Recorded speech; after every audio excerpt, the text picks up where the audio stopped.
Well, thank you so much, Lori. Thank you to the library for having me. I really appreciate it. Really excited to be doing the presentation tonight. Thanks so much for everybody for signing up and attending tonight. I really appreciate it. I hope you learn something and get a lot out of it. So I am Matthew Raidbard. My new book is Lead Like a Pro, Effective Leadership Styles for Athletic Coaches. A little about me. I've spent the last 15 plus years as a men's college basketball coach and athletics administrator. My educational background is in leadership. And that's where I do all of my research is leadership styles for athletic coaches. I like to start off, every time that I speak or talk to any group, I always like to start off with a story about how I got into leadership. My dream was always to be a college basketball coach. And when I was getting ready to graduate from Indiana University, I decided that that was the best time to pursue my dream of being a coach. And I was really fortunate to get my first college coaching job at Western New Mexico University, a small Division II school in the southwest corner of New Mexico. And, but contingent on me accepting the job, I had to be enrolled in a graduate program.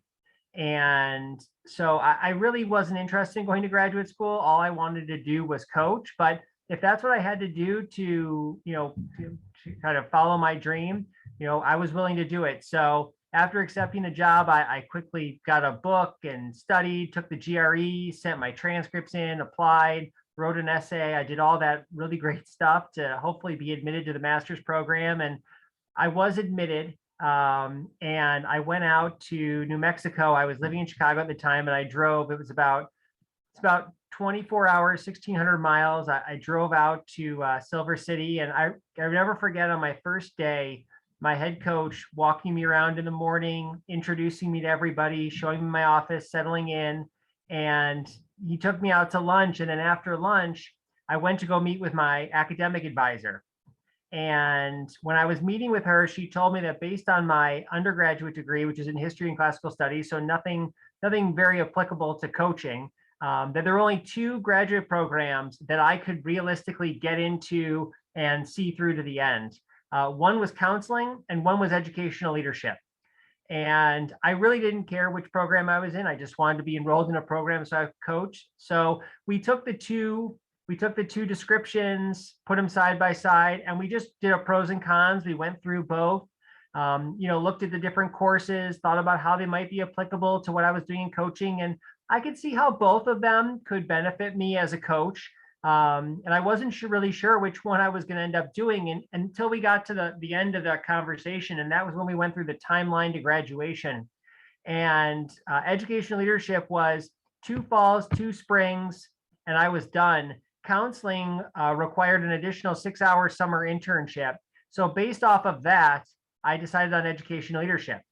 And little did I know at the time the impact that decision was going to have, not only on my work as a coach, my background as a coach, but moving into administration, eventually going back to school to get more education and leadership, and now doing what I'm doing, writing the book and speaking to coaches, and hopefully helping to teach them more about leadership and give them leadership tools that they can go and then be more successful leaders for their coaches and teams. So the thesis of the book, the thesis of everything that I work off of is that coaches are leaders. And one of the things I hear from coaches a lot at all levels of sports is this idea that, college coaches, professional coaches, if it's your full-time job to be a coach, then you're a leader. But if you're a part-time coach, you're a parent who volunteers, you're a youth sports coach, that you're a leader, but it's different. And, I want everybody to know that regardless of the level you coach, the age group you coach, how much time you put into it, whether it's your full-time job or just something you do for a few hours a week, you are a leader. And the decisions that you make for your coaches and team, the behaviors you model for them are all leadership decisions. They're all leadership behaviors that are going to have a positive or a negative impact on them, on your kids, depending on what they are. And that kind of leads me to the second thing that I get from a lot of coaches. And I got this a lot from coaches at the college level, was Yeah, they understood that their decisions were leadership decisions, but really it's the really big decisions that are the most important leadership decisions. You know, the who starts the game, what plays you run at the end of the game with the game on the line. You know, the really big what's your game plan? The really big leadership decisions, those are the real important leadership decisions. And everything else, that's a leadership decision, but they don't need to focus as much on it. And what I tell coaches is every decision, big or small, no matter what you perceive the impact to be on winning and losing or your kids' experience or how much fun your team has, all of those decisions are leadership decisions and they're all important. Cumulatively, a lot of small decisions could end up having a big impact. You know, so how you communicate with your kids, how you praise them, how you give corrections, those are really important leadership decisions that, depending on which way you go, is going to impact kids in different ways. So it needs to be specific. It needs to be intentional so that you're getting what you hopefully getting the desired result. Or if you're not, you know exactly what you did and you could trace it back and make adjustments. So this is why, one of the main reasons why coaches need more leadership training and education.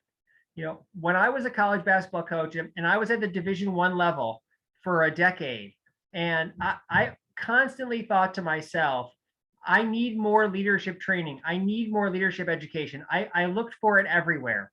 And, you know, it all kind of goes back to my kind of first experience where I started, you know, in my master's program, getting some leadership knowledge, getting some leadership kind of information, different leadership styles. The problem was that everybody else in my master's program was a teacher or an organizational leader. They were leading adults, or they were a teacher, so their leadership was different than mine. They weren't coaching kids in the way, they were teaching them. There's an instructional element that was different. And I had to really try to be creative to adapt what I was learning to what I did in coaching. Because what we do in coaching, whether it's me with 18 to 22-year-olds or high school kids, you know, youth sport kids, little kids, you know, that's very different than, you know, leading a team of people at work, of professionals. That's very different than giving, you know, instruction as a teacher in an educational setting. There is crossover, but it's different. It's a unique population in a unique setting. And that's why coaches need leadership training education that's designed specifically for them. The other part of that is that year after year, coaches are being asked to take on increased leadership responsibilities for their athletes and teams. And I saw that every year I was in coaching into administration for the last 15, 20 years. Every year, coaches are being asked to do more. You know, when I first got into coaching, you know, I remember on that long drive I took from Chicago to Silver City, the whole time I was thinking to myself, this is so amazing. I'm going to spend all of my time as a basketball coach. Everything I'm going to do is basketball coaching. That's my job. And I thought, I'm going to recruit. I'm going to do X's and O's. I'm going to coach my guys on the floor. I'm going to go recruiting. And those are going to be the central elements of my job that I'm going to spend a majority of my time on. And I remember I was down in Silver City, New Mexico for about a month, and I was talking to my dad, and he asked me how things were going. And I told him, you know, everything's going well. I like my coach. I like the other coaches, the athletic department, the school. The guys are great. But I just didn't understand when I was going to get a chance to do all of those things that I thought were fundamental to being a college basketball coach.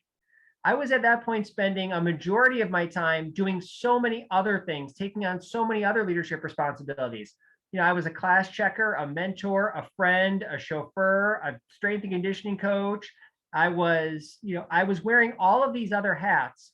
And I didn't necessarily have, in a lot of those cases, didn't have the leadership practice and the tools to be able to best meet the needs of my kids. You know, I understood, you know, I had a good idea of how I wanted to coach them on the floor, how I wanted to explain drills or plays or make corrections or give them praise. I had a pretty good idea of what I wanted to do in those scenarios. But when it came to, you know, face-to-face athletes in my office, building relationships, being a support system, you know, having to have a hard conversation with them because they weren't doing well in class, having to have, you know, these different scenarios that I was finding myself in where I had to wear these different leadership hats, I didn't have the leadership practice to be able to take on those responsibilities. So it's from these experiences where I've always thought that, how can I help coaches, from my experiences, from my research, from my background, how can I help coaches, give them more education and tools to be able to take on this outsized leadership role that they're being asked to take on every year? So, a lot of what my research is looking at what are the best leadership styles for coaches to practice. How do we get coaches to figure out what the best leadership style is for them and then go out and practice it. And it's all about trying to kind of narrow the leadership gap. So it's about making sure that the leadership style you want to practice is the leadership style you're actually practicing. And this is very common for coaches. And again, why leadership training education is so important, so that coaches can go out and be the leaders that they want to be. When I was first learning about leadership, one of the styles that I was drawn to initially as a coach was transformational leadership. And, transformational leadership is built on a lot of clear, direct, positive communication, building strong relationships with your athletes based on mutual trust and respect, focusing a lot of your intentions on motivating your athletes, inspiring your athletes to do more and be more than they thought they could on their own. So when I started learning about that, I realized that's a lot of what's important to me as a coach. So I started realizing, a lot of what I did naturally as a leader were transformational leadership behaviors. The problem was I didn't necessarily have the tools to be able to go out and effectively practice transformational leadership. The first kind of mistake I made was, I went out and I really tried to be inspirational and motivational for my athletes. I assigned them short-term goals. We talked about some long-term goals, and I set them off on their way. And I had some athletes who immediately took that inspiration and motivation that I gave them and started accomplishing short-term goals and making good progress towards long-term goals. But I had other athletes who started making some progress and then kind of plateaued, became kind of discouraged, weren't very responsive to me, and I didn't understand why. And I was missing a very key tool for practicing transformational leadership, which is I need to be able to adapt my practice to meet the individual needs of each of my kids. I was basing it on what I wanted to give them, not necessarily matching what they needed from me. Some of my kids, they took the inspiration and motivation I was giving them and they ran with it and they started accomplishing goals, and it was fantastic. Other kids needed more. They needed more encouragement along the way. They needed more, individual consideration. They needed more from me. They needed more of my transformational leadership behaviors. And I needed to acquire the tools to be able to go and do that so I could best meet the needs of all of my kids and give them all a chance to succeed. So how do you determine the right leadership style for you? This for me breaks down to three things. First is determining what are your personal values and beliefs as a leader. For me, one of the reasons I got into college coaching was because I wanted to make an impact on college age kids. I wanted to be able to provide them with support and mentoring and guidance right before they ran out into the real world. It was such an important time for me. And I wanted that, to be there for those kids in that same way, for my athletes, So I needed to, once I realized, what's important to me as a leader, well, I want to be able to support them. I want to get to know them on a personal level. I was always very positive and uplifting and inspirational and motivational. So once I knew those key characteristics, key traits about myself, what my values were as a leader, once I started learning foundational leadership knowledge, I learned about transformational leadership, I realized that a foundational part of my leadership practice was transformational. There were leadership behaviors that I took in from other leadership styles, but at its core, I consider myself a transformational leader. So once I figured out, I'm a transformational leader, this is the foundation of my leadership style, then it's about acquiring the tools to be able to go out and practice transformational leadership, servant leadership, democratic leadership in a way that is effective for your kids or puts you in a position to be an effective leader. So, a mistake that a lot of coaches make, that I definitely made when I was a young coach, is the idea that, you know, I'm going to go out and I'm going to watch the most successful coaches. I'm going to observe them. I'm going to really analyze what they're doing as leaders, what behaviors they're doing, and I'm going to incorporate those into my practice. I'm going to copy my mentors. I'm going to copy other experienced coaches, and I'm going to build my leadership practice off that. And my results were very inconsistent at the beginning, because ultimately, you know, leadership practice is unique. And one of the main reasons why the most successful coaches are successful is because they've figured out what leadership style and behaviors work best for them, and they've learned how to practice them.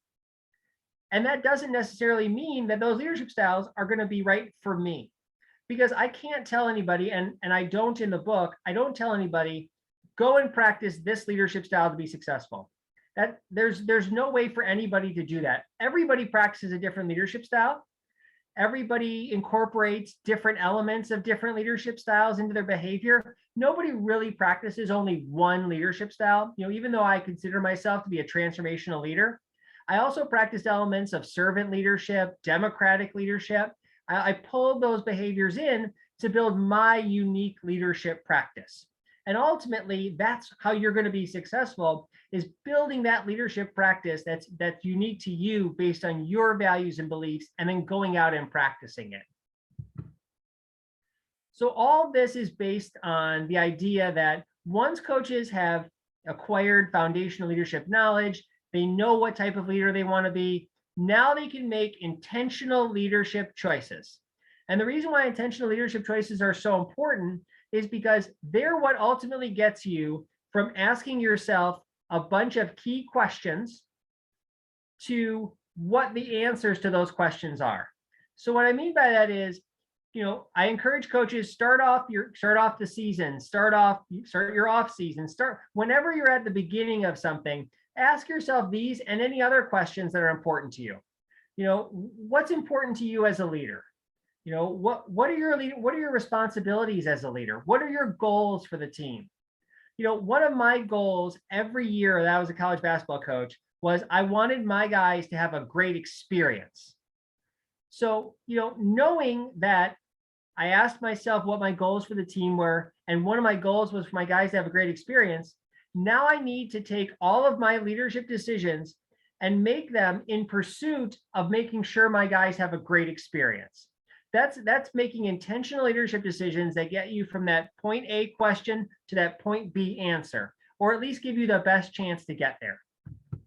So if you as a leader know that your goal is for the team to have fun or teach a few foundational skills, now you're going to make intentional leadership decisions to be able to hopefully get you there. So in my case, knowing that I'm a transformational leader, or that's the foundation of my leadership practice, the intentional leadership decisions I made, the leadership tools that I used to hopefully give my guys a great experience, was first, I tried to build really great relationships with them on a human level where they knew I was supporting them.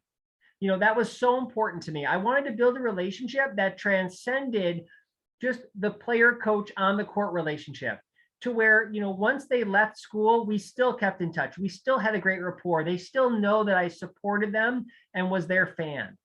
So, you know, what tools did I use to do that? You know, one big tool that I used to try to build those relationships was, you know, whenever I interacted with my athletes, they came to my office, I saw them on campus, they called me on the phone, whatever it was, the first thing I asked them, or the first thing I brought up, always had nothing to do with basketball.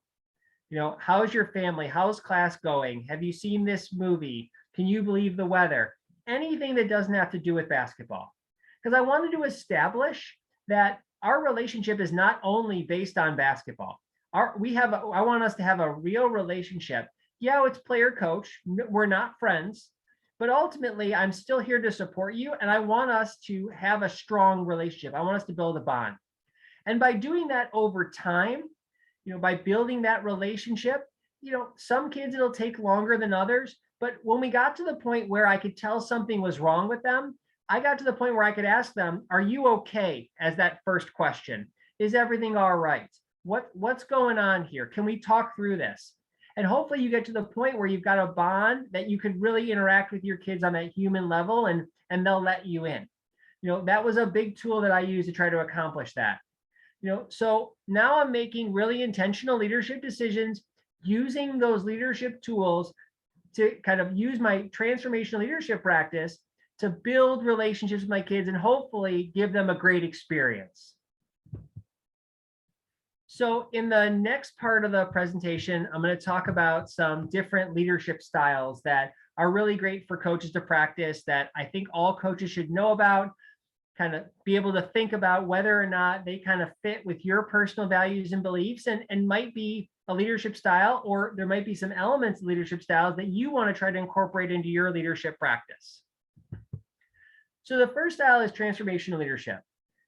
It's based on inspiration and motivation, helping your athletes see that they can accomplish more than they thought they could. You're believing in them. You're putting your belief in them that they can be greater than they thought they ever could on their own.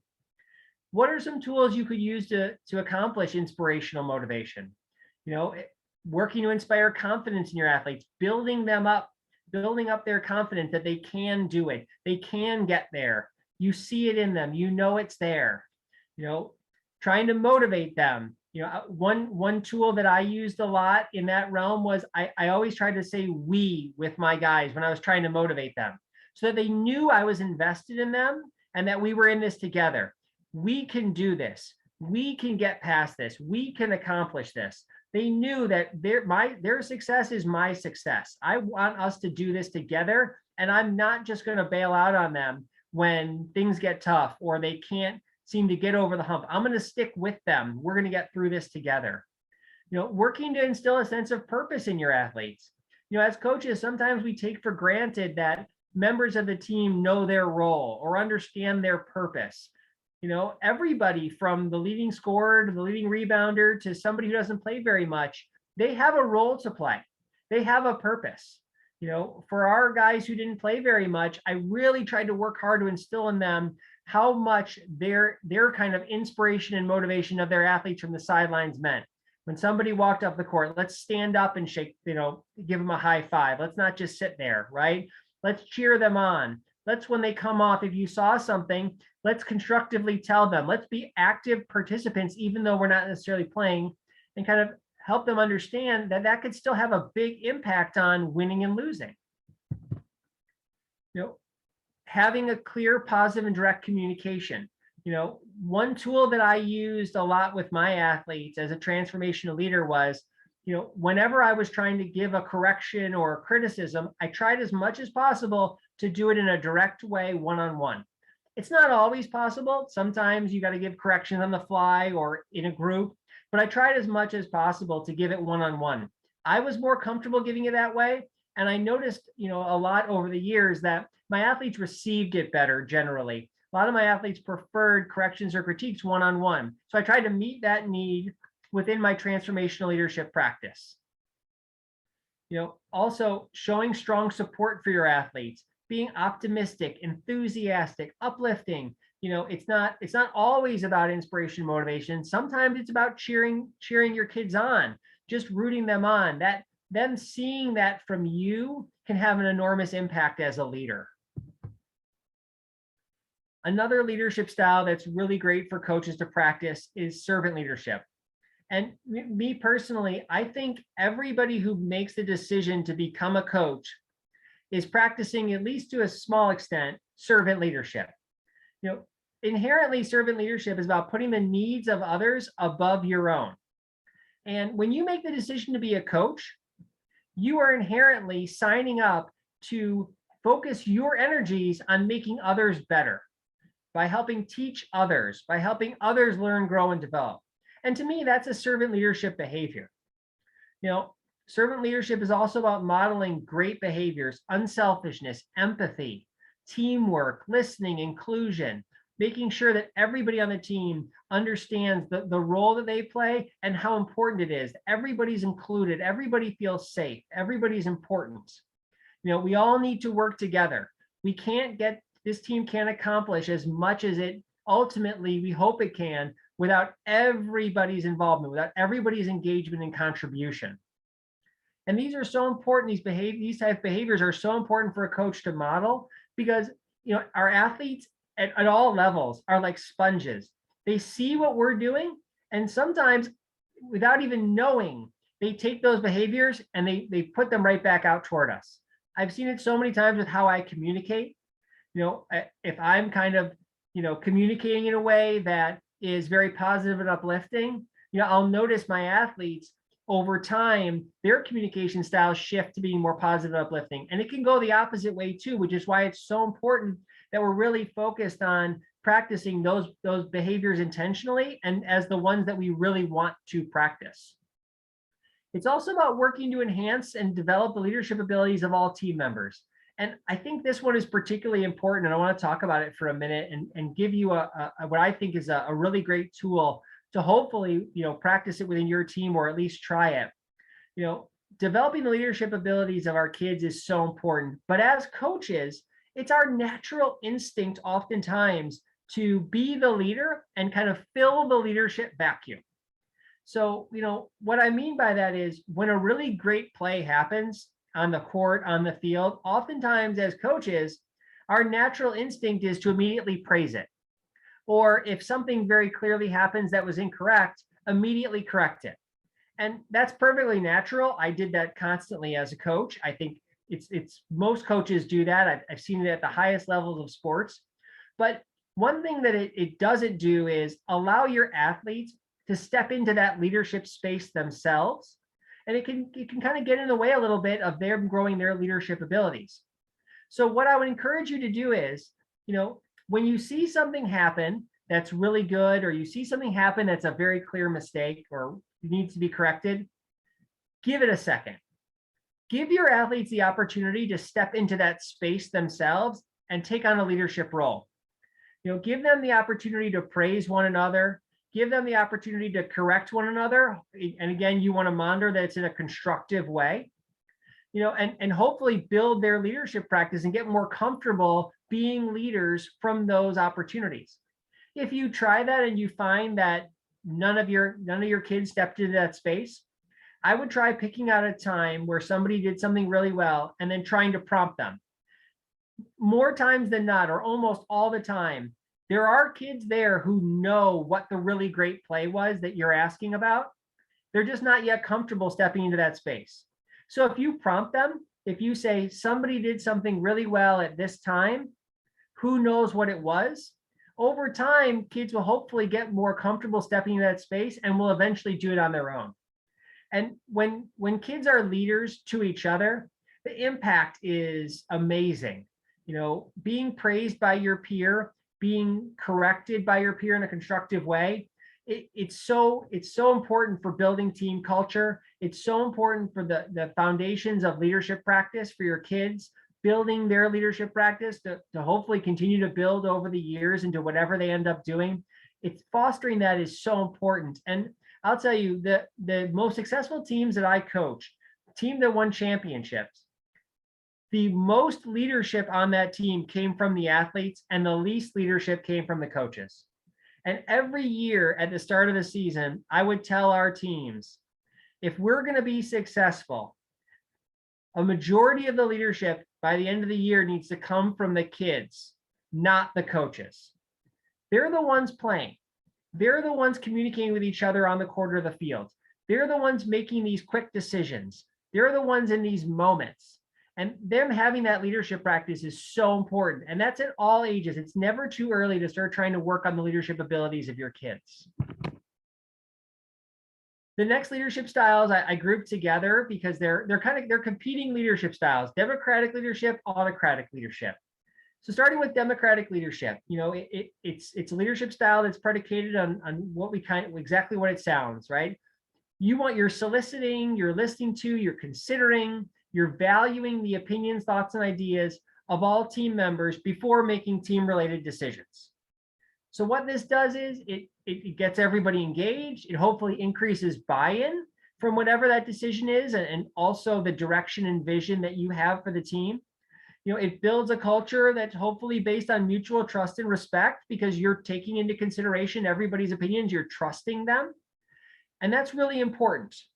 One thing I would caution coaches with democratic leadership, and I love practicing democratic leadership. I love involving, my kids, my team in decisions. I love hearing what they have to say.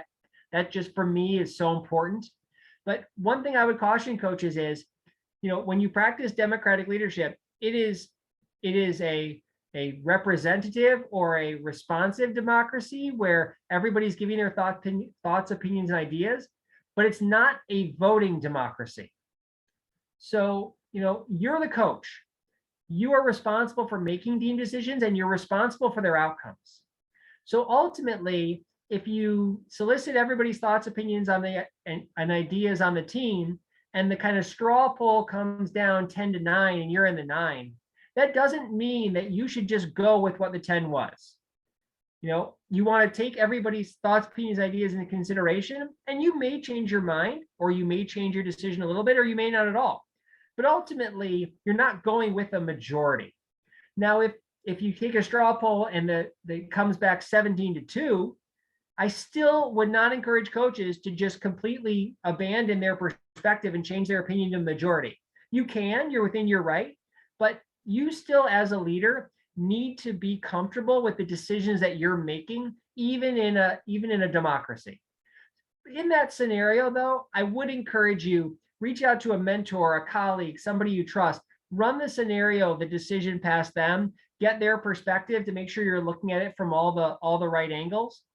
And ultimately, if you decide to go with your same decision, you might need to be a little more transparent into why you're doing that, in that kind of 10-9 split decision where everybody can see, coach is going to land on one side or the other.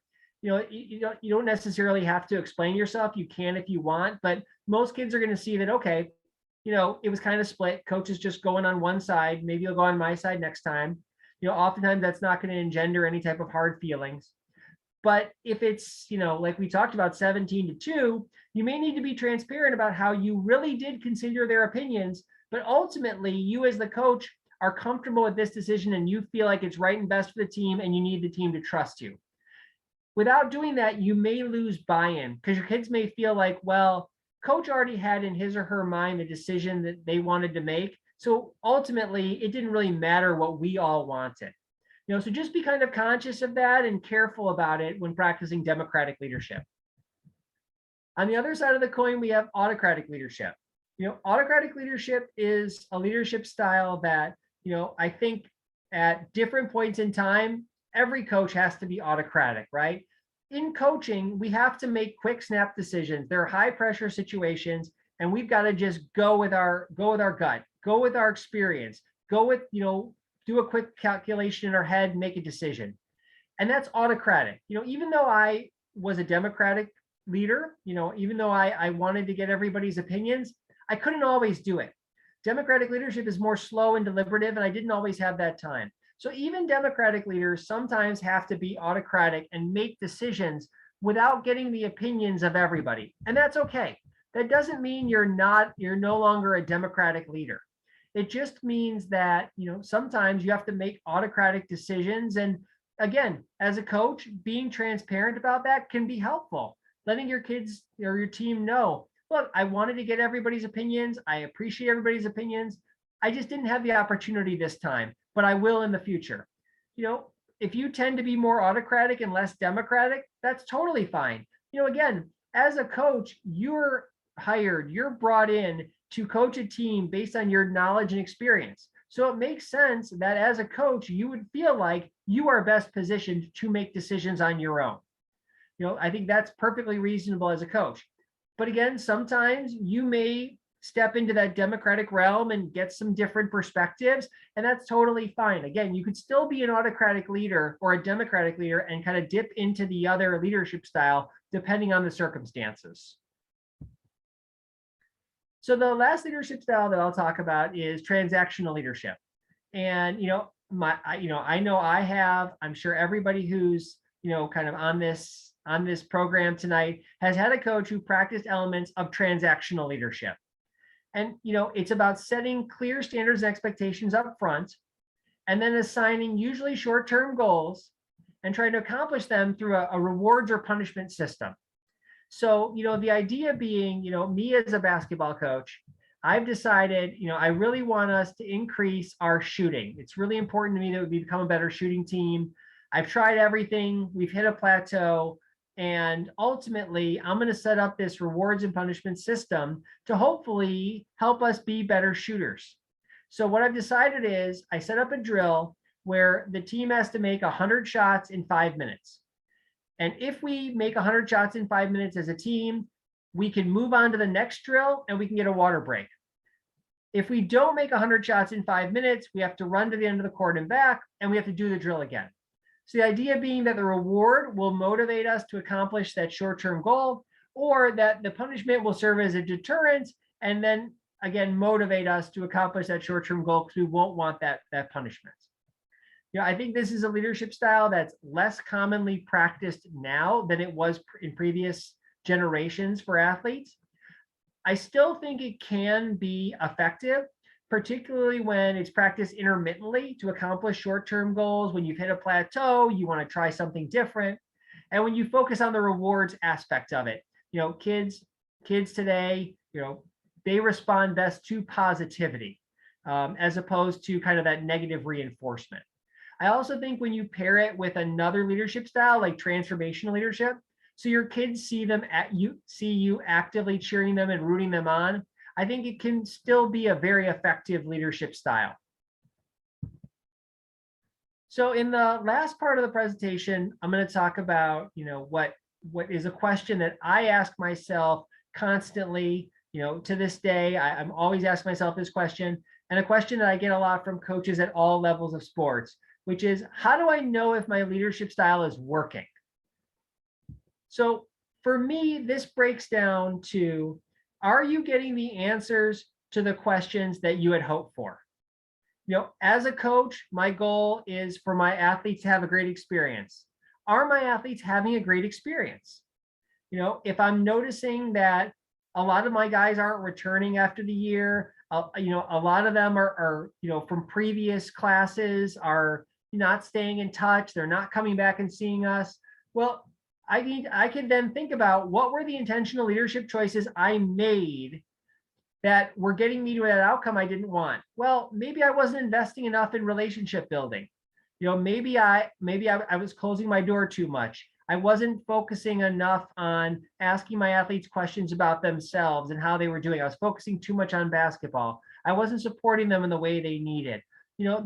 I can look back at those leadership choices I made and be critical of myself. Again, if my goal was that I wanted my kids to have fun, did my kids have fun? Did they have a great experience? Everybody left practice smiling. I was getting great feedback from the parents. The kids all signed up for next year. Well, now I know those leadership choices that I made, ending every practice with a game or greeting everybody with a high five at the start of practice. I know that those leadership choices were successful and I need to keep building on them. But it's all about looking at, and reflecting on and being very honest with yourself about, are you getting those answers? And again, in any given year, I'm not going to necessarily have all 15 of my guys where I think to myself, okay, they had a great experience. It's going to vary. Some guys are going to leave and they're going to feel like they didn't have a great experience. But, again, is it based off of my leadership decisions? Maybe we built a really good relationship, but ultimately they didn't play that much and they wanted to go somewhere else where they had a better opportunity, or they didn't love the campus life and they want to go to a school that's bigger or whatever it is. Certainly there are leadership choices that I could have made along the way that could have been different. They may not have changed the outcome, but again, it's not about trying to get that 100%, right? That's not the standard that we're measuring ourselves by. We're looking at our decisions and then ultimately, do we feel like we made the best decisions to give us a chance to accomplish those goals? Because ultimately, no leader is perfect. Nobody practices the best leadership style and behaviors 100% of the time for all their athletes, and it's not possible. There have been so many times in my career where I look back and I think to myself, man, I practiced the best leadership style and behaviors I could. I made all the leadership decisions that I wish I made. I made them. I'm proud of myself. And I didn't get the outcome I wanted. And I look back on plenty of times where I say to myself, you compromised some of your leadership values and beliefs. You made poor leadership decisions, but you got the outcome you wanted. Ultimately, I tell coaches, and I tell this to myself, stay true to yourself. Make leadership decisions that align with who you are and who you want to be as a leader, and keep working on those. Keep refining your leadership practice, learning more about leadership, trying different leadership behaviors to ultimately get you to the outcomes that you want. Because ultimately, it's about being the leader you want to be and putting yourself in a position to get those outcomes without compromising who you are. Because your leadership journey is going to be filled with a lot of successes and failures, ups and downs. Mine was, it still continues to be. But what I want to leave everybody with, and I talk about a lot in the book, is the defining part of your leadership journey is not about how many times you succeeded or failed, but that you cared enough to keep coming back, to keep trying to be a better leader for your athletes and team.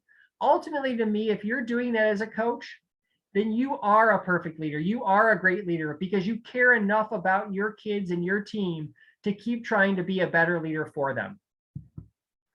So the book is Lead Like a Pro, Effective Leadership Styles for Athletic Coaches. And if anybody has any questions, thoughts, ideas, I would love to answer them or talk through them now.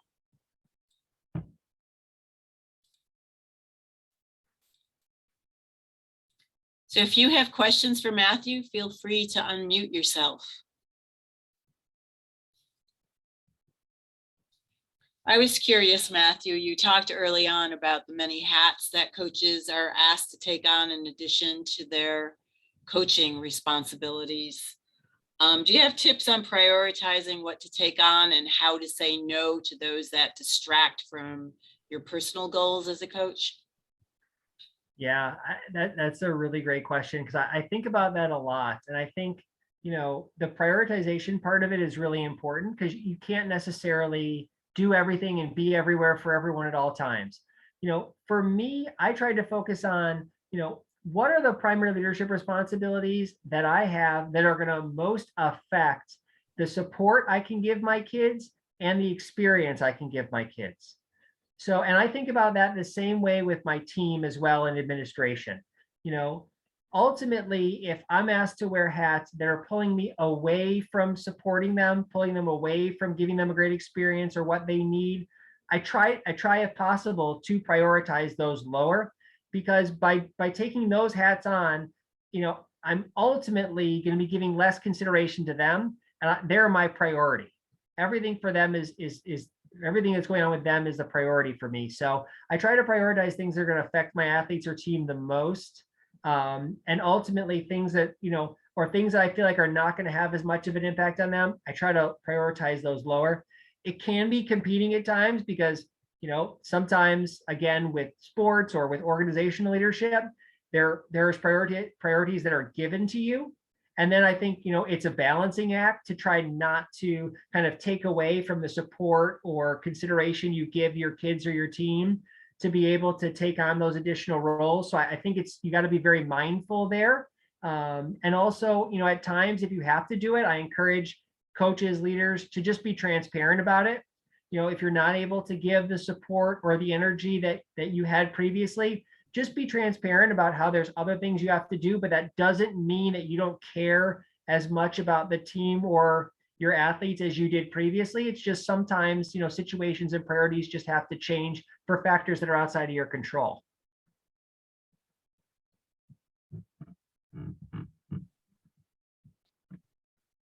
Hey, Matt, thank you very much for the presentation.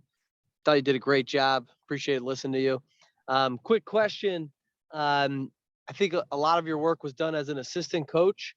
And I know you feel yourself as a transformational leader with some other qualities. How, as an assistant coach, did that match up with the head coaches you were working with? And did you have to adapt your style? And how did you become a leader with the players as an assistant? Yeah, so, so first off, one of the things that I think is really important is, the leadership style that I had, again, that was based off of who I was as a leader, what was important to me. But I do think it's incumbent upon assistant coaches to be cognizant of what is the leadership style or key leadership behaviors of their head coach, other coaches on the staff. Not necessarily because you want to practice them, but because you don't want to contradict them at times. So for example, when I was an assistant at Chicago State, our head coach, he was much more animated and emotional than I was. I'm very calm. I don't show a lot of emotion, right? But it's important to him that and building his leadership practice, that coaches are engaged and they show some emotion, and they, that was important, right? So I needed to be conscious of that. And that didn't mean I changed my leadership style and all of a sudden I was much more emotional and demonstrative than I had been previously.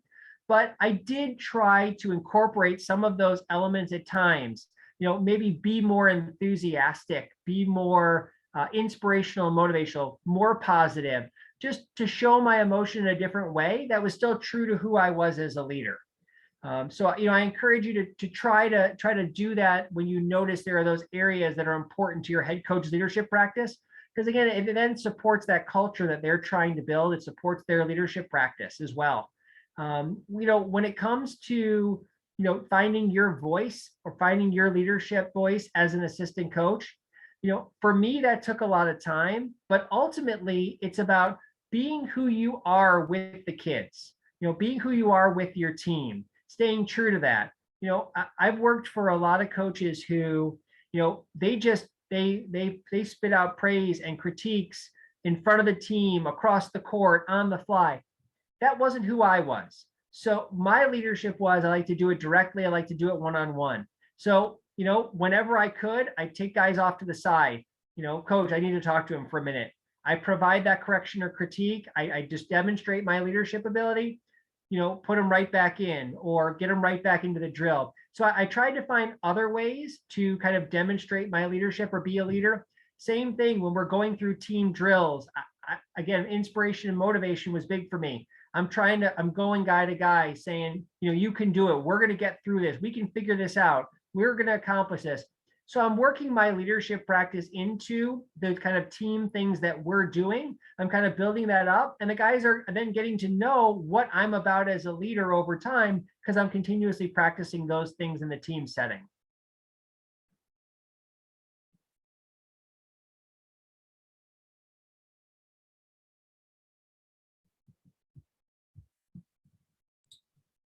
Anybody have any other questions for Matthew?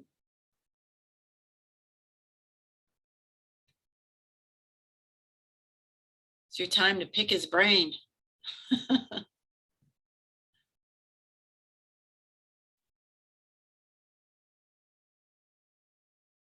I was curious about your comment about developing leadership skills within the students who you're coaching. How do you deal with kids who react negatively to getting critiqued by their peers? And how sometimes, especially in middle school and high school, there's cliques and, just that infighting that can kind of happen, or bullying. What about, kids who just don't want to be critiqued by their teammates? How do you deal with that? Yeah, so, my first approach is, I want to kind of model behaviors for, let's say, critiquing anybody, critiquing the players or anyone. I want to model how I want that to be done. So, I want to make sure that I'm critiquing in a constructive way so that when my athletes see me doing it, there's credibility to the fact that if they're doing it the way I am, they're doing it in a productive way. If they're not doing it the way I am, then I have the credibility to say, look, that's not the way we do it here. So kind of setting that standard and expectation up front of what is a responsible way to critique is really important within the team setting. Because then also, if you have athletes that are not taking it well, but you have your other athletes who are doing it in a constructive way, I think then you can there's kind of two ways that I would say. One is if you're comfortable within a team setting, talking through it, about how, this is a natural part of not only sports, but also life, that you're going to receive critiques, you're going to receive criticism. It may be hard to hear. We could talk through them. There's different ways to do it, but let's get out in the open that people are going to give you constructive criticism. And this is a safe space for you to receive it, because everybody who's doing it is doing it because they care about you and the team, and they want everybody to be better, and they would be okay with you doing it for them. So I think establishing that is really important.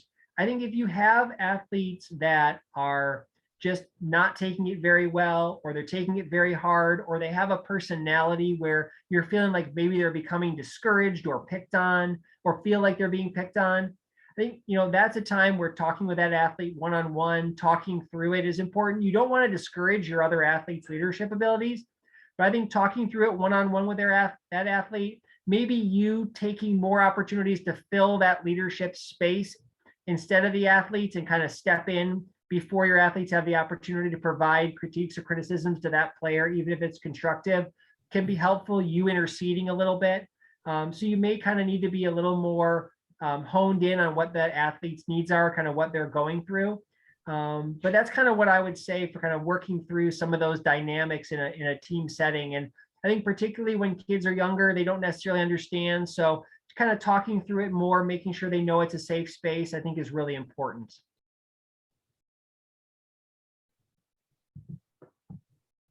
I just wanted to say thank you because, I've been coaching 26 years at Farmington, and clearly during that time, been through all of these styles of leadership, sometimes all of them within one season. And it has been interesting to see the change of the student athlete and everything. So I just appreciate your time and your knowledge, and just giving me, the opportunity to step back after, being involved in coaching for so long, and just think about things from a different perspective and viewpoint, and even kind of reminisce a little bit as to what worked well way back when and what's not working well in today's, groups of society. So I just thank you for everything you shared, and I found it very informative. Well, thank you very much. I really appreciate that. I certainly applaud and admire your longevity in coaching. That is, it really, because over the course of, 15 years in coaching, how much the kids changed from year 1 to year 15, and how much my leadership practice had to change. I could only imagine extrapolating out 20 years, 25 years, 30 years, how much kids change. And I think it's a credit to coaches who are able to do it for so long, their ability to adapt to the changing needs of their kids and continue to be committed to trying to serve and meet that. So I give you a lot of credit for that. That's fantastic. Well, thanks. This last one was a tough one, which is why it's making me, just look at things a little bit differently. So hopefully, just continue to make more and more progress and success in lots of different ways, obviously. Yep, absolutely.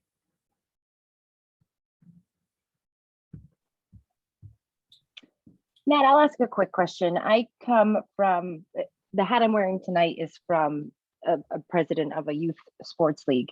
And so we have a lot of coaches on our organization. So what are some ways that I can help to foster this with the coaches that I oversee without coming across in kind of a bossy way, in a sense? Yeah, so I think a couple things would be, one, kind of just upfront, kind of establishing your expectations. What are some of your goals? What do you wish for every kid, right? What are your expectations, right? So you want every kid to have fun. You want every kid to learn a few foundational skills. You want, whatever those kind of goals that you want to set for each team, for each kid. I think establishing that up front is really important. Getting that into your coach's mind so that now they have the opportunity to make decisions in pursuit of those goals because they know what's important to you. They know what promises you're making to the parents of those kids, that their kids are going to have fun, they're going to be safe, they're going to improve, they're going to learn about teamwork and being and good sports personship, and whatever those things are. Setting those expectations up front, I think, is really important. And that also gives you the opportunity to check in over time, depending on the feedback that you're getting, if those expectations aren't necessarily being met. I think also I always encourage everybody to just kind of plant in their coach's mind again, all levels. Just, again, think about what type of a leader are you? What do you want for your team? And also most importantly, why are you here? Right? Again, we're all here for the kids. So just kind of reinforcing some of those things. We're here for the kids. We want everybody to have fun. We want to be positive and uplifting. Set some of those expectations in a general way. Plant those seeds in your coach's mind. And then I think that kind of gives you the opportunity to check back during the course of the year if need be. But I think putting that in their heads up front is really important, because I think also there are a lot of coaches, particularly in youth sports, who haven't necessarily thought about those things, not because they don't want to, but just because of they're just coming from different leadership roles. So I think establishing some of those goals and expectations up front can really help them, give them some guidance and some tools to start making some really good leadership decisions in pursuit of those things. Excellent. That was very helpful. Thank you so much. Sure.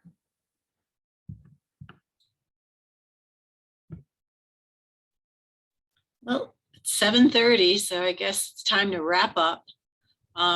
I did check to see the availability of Matt's book on Amazon, and they can get it to you by Friday for a mere $20. So, take advantage of that. And Matthew, thank you so much for the talk. I'm not a coach, but my husband does coach lacrosse. So it was really, I've heard him talk about some of this stuff, but it was so interesting to hear your wide perspective about it, based on your research. Thank you so much. So Thank you Thanks so again. much. Appreciate it. thank you all for coming and and staying with us right till the end. Appreciate it. Thanks, All right, everybody. stay Thanks safe, to the stay library. happy. Bye, everyone. Bye-bye. Stay healthy.